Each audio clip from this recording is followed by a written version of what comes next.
Hey guys, what's going good? Today I just wanted to show you like the shoes that I use on court, like my basketball shoes. Most of the shoes that I do buy though are for basketball. I'm not really I'm crazy about like Jordans and stuff, but I don't know, for some reason I'd rather have a lot of basketball shoes than casual shoes. I don't know, that's just me. But once my basketball shoe collection becomes complete, then I think I'll start moving over to like I don't know, like just stuff that I can wear off court.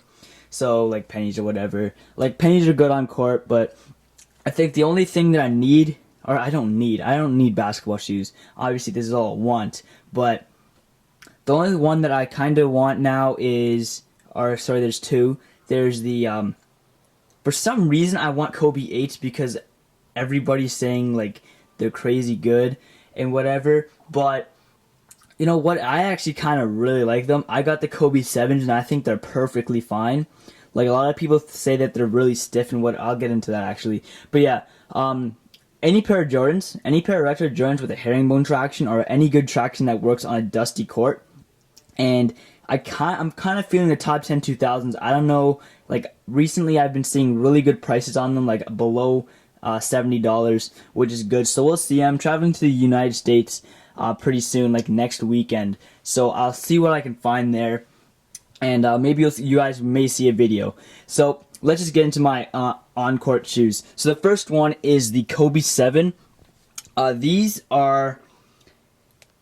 released near the end of 2012. I don't know what the official name for them is. I just call them the Snow Leopards. I actually really love playing in this shoe. Like a lot of people say, I know Nightwing said this, that it's really stiff. It kind of hurts his thing. It kind of hurts his feet, which like I can definitely agree with him because when I did first get them, they were a pain to play in. I think he gives 40 hours per shoe, and then he does a performance review, which is like major respects for that guy because he plays a lot of basketball just to keep up with his reviews. So yeah, props to him. But yeah, it plays about 40 hours, which is like, I think that's way more than enough to get the shoe broken in. So maybe it's just my feet that it doesn't hurt in because these feel like really light on feet. I don't feel any material sticking into me. It doesn't feel stiff at all. It feels really flexible. So yeah, other than that, man, it's like really good support and it really looks nice. I have never rolled my ankle in these, but I don't know, like these things are nice. I like Kobe 7s. Maybe one day I'll get a pair to wear casually. But yeah, and if you want to just take a real quick look, here's the midsole. You got the Zoom Air right there, and you also got a 4-foot bag. This pair right here, these are my Hyperdunks. These are the 2012s. I never really felt the 2011 Hyperdunks because, I don't know, they just weren't that appealing to me. The lows, however, here, let me put these up here. Let's see if I can put them up here and talk about them. Alright, yeah. So the lows, however, I have the Hyperdunk lows, which I'll show you next. But these are the 2011s. The breast cancer colorway, you know, I don't know, a lot of people like this shoe. A lot of people don't like this shoe. This is what I play in right now at school. Our school doesn't have a basketball team right now because the teacher strike went through the whole season. So unfortunately we get a team. But recently they started playing pickup basketball in the gym again. So this is the shoe that I've been using. The grip is pretty good for a dusty court. As long as you wipe. It's definitely a nice shoe. Works really well performance-wise. This is my first pair of Lunaron-based basketball shoes, so you know I like them. I know a lot of people have their preference between Zoom Air and Lunaron. Really, it doesn't matter to me. They both like a Lunaron. I've only played in targeted Zoom Air units, so and this again is targeted Lunaron. So things like the Jordan 12 is like a full-out Zoom Air bag. All this stuff I learned from Nightwing. Nightwing like teaches me everything. So yeah, so this is definitely a really good performance shoe. Like, you know, you can't go wrong with a Hyperdunk. Hyperdunks have always been good performance-wise. So yeah, these, yes, if you're just wondering, it's just a breast cancer colorway. It's the Thing Pink model. They usually make these for a lot of different Nike performance shoes, like the Aunt Pearl KD4s. There are leaked images of the KD5 Aunt Pearls, but yeah. Alright, these are the Hyperdunk 2011s. This is the low model. These I kind of felt when I saw them online. I definitely got a good deal on them. I got them for like about $75. As you can see, the grip is a herringbone traction, but as you can see, the herringbone is like inlaid, so it doesn't stick out at all. It just like kind of stays up into the grip. It's like built into the traction, or not the traction, outsole. So that's the main reason why it's somewhat weak. So it's like it will slide on dust and whatever. But if you wipe it, you should be fine. A lot of people complain about the not being enough support as far as how far the laces go back, because one of my friends that have this shoe recently rolled his ankle in them, so that's why he doesn't really like them. But I think they work pretty well. They're a nice shoe.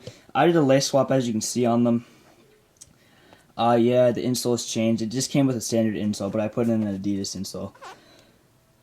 Yeah, so the traction's pretty, like, it's decent. I'm not that crazy about the shoe, though, performance-wise.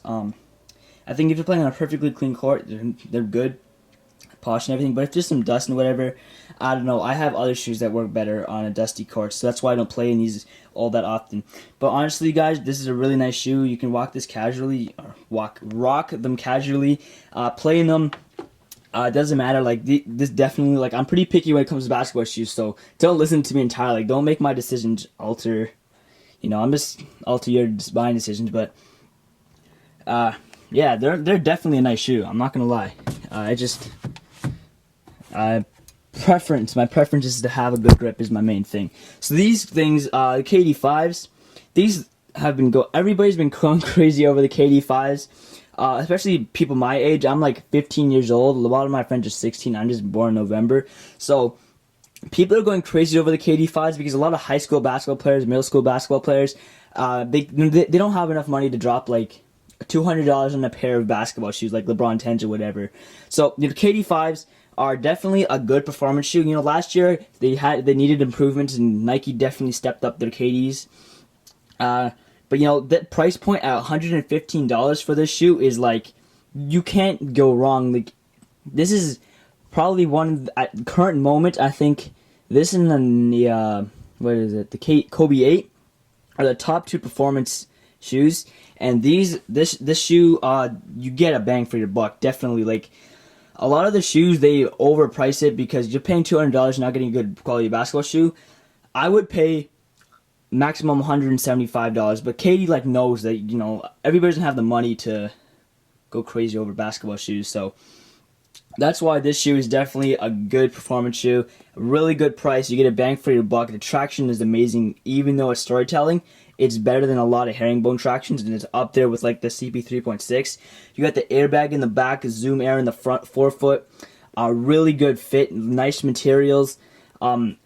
This shoe definitely like is up, like a lot of very competitive. I don't know, like I think that out of my collection, these are definitely the best performance shoes that I have currently, because I don't know, like there's something about them that they just did not go wrong with this shoe. And like the Hyperdunk, you can wear this at any position. Because, you know, a lot of people ask, like, what's a good guard shoe? What's a good this shoe? What's a good that shoe? It all ends up with personal opinion, or not, sorry, I phrased that question wrong. It's like, what's the best basketball shoe? Well, you can't really it all depends on what position you play. So, you know, this shoe and the Hyperdunks, they're really good for any position. So yeah, going crazy. This is the ice blue colorway. I have the home colorway. I'm just going to keep those dead stock for now until like those are like all ruined up and whatever. These are my only pair of Adidas performance shoes, and there's a reason behind that, because I'm not that crazy about these. These are the 773s. These were made for Derrick Rose to play in the Olympics, but obviously he got injured, so he couldn't play in them. And the release came in 3 colorways. This one, which is gray, blues, and red. I'm not that crazy because a lot of the courts, as I said earlier, I play and have dust on them. And as you can see, this traction will not work that well on dust. So that's why I'm not too crazy about this shoe. On clean courts that play with this on a polished court, you know, there's nothing wrong with the shoe.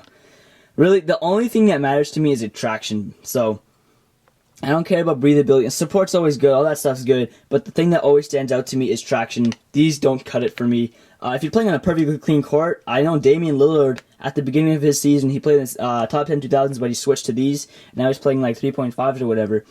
But, you know, this is definitely a good shoe if you're playing on a clean court. It feels good. It's really comfortable, really nice support, and obviously, if you have a clean core, you're gonna have a good grip no matter what shoe you're playing in. So yeah, it just I'm not too keen on them. So yeah, but yeah, if you want me to like point out probably the best performance shoe out of all these, it's pretty hard. But I think it would be between the Kobe's, the Hyperdunks, and the KDs. If I had a single pair to play on a dusty court, I would probably have to go with the Kobe's. I don't know. I've only played. The only time I played with those on a dusty court was when they weren't broken in. That's not really. You know what? I'm not gonna answer that question. That's a little too hard for me. It's like those three shoes are really well made, and Nike always does a good job with their performance shoes. You know, pricing is but you know their shoes are generally good. So yeah, I think that's enough rambling for today's video. I hope you enjoyed it. I think this is one of my first videos, so you know, just take it a little easy. It's my first time doing it, so yeah, I'll see you guys in the next one. And just you know, leave a little thumbs up or whatever. Leave a comment suggesting what I should do different next time. So yeah, thanks.